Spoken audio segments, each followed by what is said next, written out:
So this time, I will teach you simple bird artwork using oil pastel. So I use 1/2 vellum board and I use ruler for grid lines.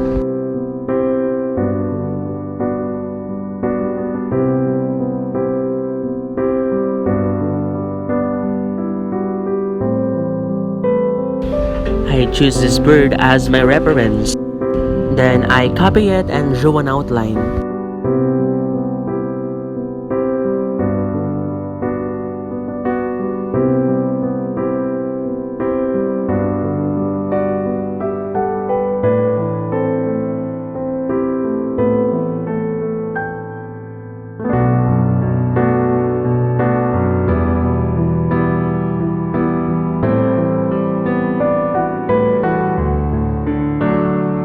So now, I use the oil pastel.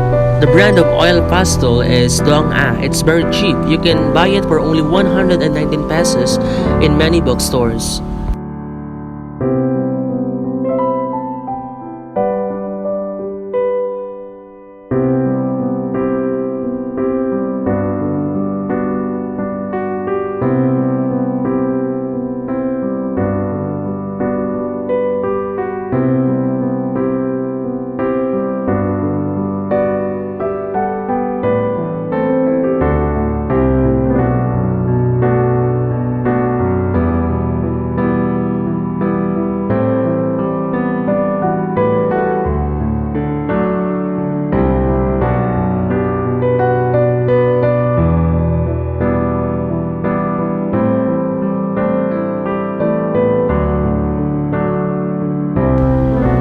Finally, this is the outcome of our artwork.